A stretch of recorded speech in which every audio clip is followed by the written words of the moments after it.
I'm Attorney Zach Townsend.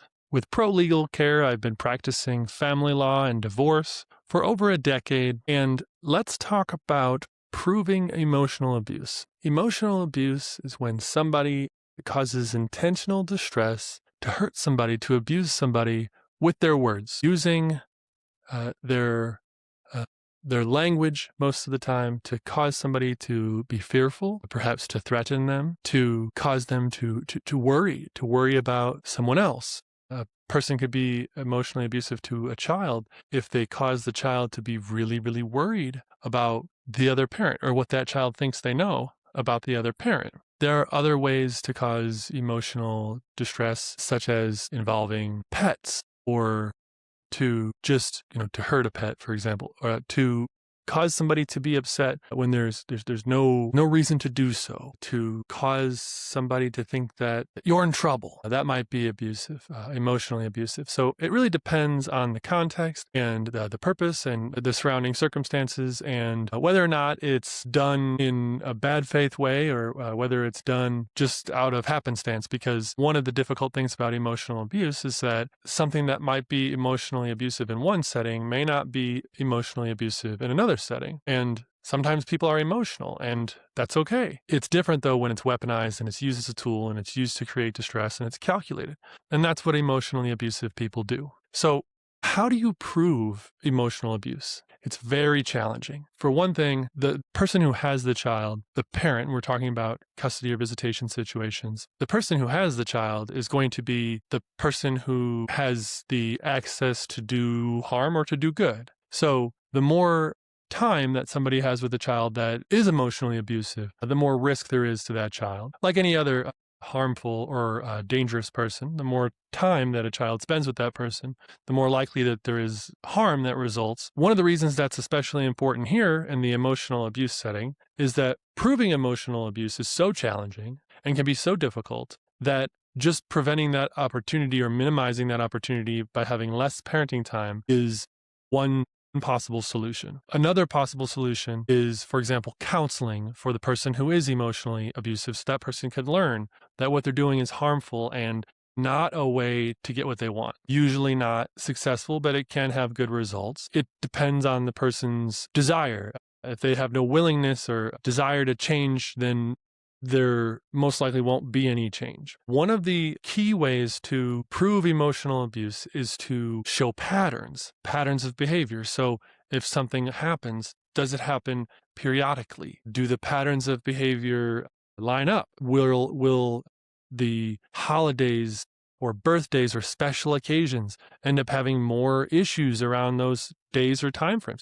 Are there fake emergencies that just happen to happen or occur on a holiday or on someone's birthday or on something that you had planned and had tickets for because it was special? That's part of what emotionally abusive people do, is they try to ruin special events. So that's part of the pattern that you could show. Another pattern that we see often is this type of abusive behavior happens really close to court, day before court, day of court, the day after court. And that's another way to show, well, maybe this isn't a coincidence. Another way to show perhaps the patterns of the emotionally abusive behavior would be if it's in a text message. If the abusive person is sending text messages that is about how they are grieving themselves and about how they've lost everything they have in this world and how they just found out that maybe their health is really bad, or they're taking these extreme measures that create fear in other people, talking about suicide or saying that that's what you're going to do, is another tactic that sometimes emotionally abusive people can take, or otherwise putting themselves into a dangerous situation where, for example, they'll say, I'll just walk home, or I'll just walk, and they end up walking on the side of the interstate. And of course, even if you're upset with that person, you don't want them to take that risk of, being a pedestrian on the freeway, or other not really smart type of decision making, or I shouldn't say not smart, I should say not safe, because a lot of times it's calculated, and these people that engage in emotionally abusive behavior are smart. And it's strange because you feel like it could be explained away, and people will say, that's weird, just talking about your partner, your ex's behavior. That's so weird. Why does he do that?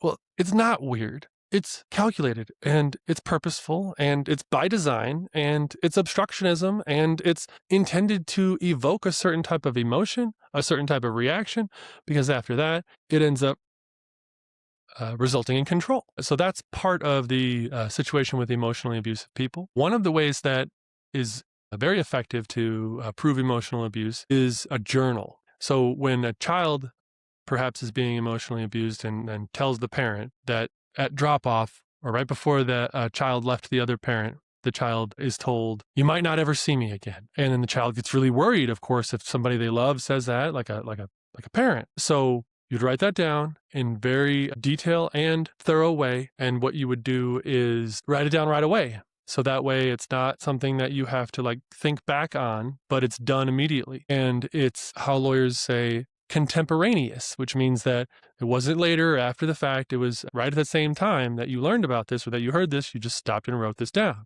This can be very useful, even if it just takes a couple of minutes. A lot of folks will have a journal by their bed and just write maybe 10 minutes a day about some of the things that have happened.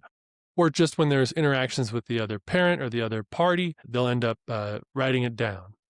So it's very powerful to have a diary or a journal or a timeline. Call it what you want. Sometimes it's useful to use a document on the computer so that way you can, or on your phone or on a cloud, so that way you can add to it if there's something that you realize that you missed, or if you want to go back to add something that it all could fit. So that's also helpful for presenting it if it needs to be presented to the judge or to your attorney or to the guardian ad litem. Having that timeline or that journal typed up especially makes it useful and makes it something that could help show those patterns of behavior. And one of the reasons is that when a person describes something, it's much different than when they write it down in detail when it happened. And when they write it down in detail when it happened, that makes it more persuasive and more likely to be true. So the emotional abuse component that I would caution you against is recording videos. Lots of folks will just turn on their phone when a child starts talking about something concerning, and sometimes that can be very useful and protect the child if it's a very scary type of disclosure. But 9 times out of 10, maybe 49 times out of 50, the judge is automatically not feeling good about this parent who I know is protecting the child, right? Sticking the camera in the child's face. And even if that's not what happens, that's how the judges see it. And nobody knows what happened before the recording started, where they're pressured or told what to say. No one's aware of what happens after the recording concludes, where they're rewarded or given a prize for saying a lie or something. It's also true that people just don't react the same way when they're on camera. And usually the child is going to know that they're on camera. So they're not going to necessarily react in a way that's pure, in a way that gets to the truth, but perhaps in a way that doesn't get to the truth. And then you're part of the problem where you're causing this child to feel like they're in the middle because they were recorded. Even if the child didn't know it, you still might be accused of that. So I would caution against that, but documenting it, writing it down on a calendar, sending it in an email to a friend.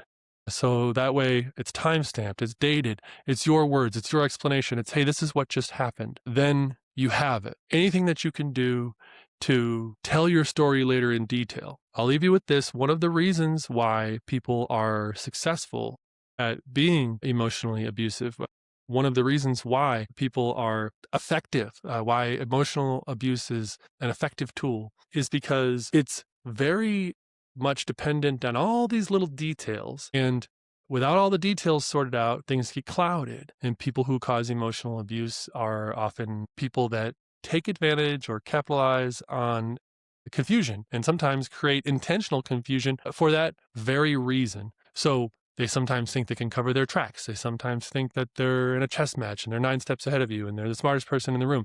And sometimes they're very smart. But that's just part of the personality sometimes of somebody who is emotionally abusive. So document the details. Make sure that you know the play-by-play, because if something is described in a manner that is incorrect, it calls into doubt, it calls into question the truthfulness of the rest of the story. So getting all those details down, getting the order of operations down, getting the right event down, because sometimes these blur together.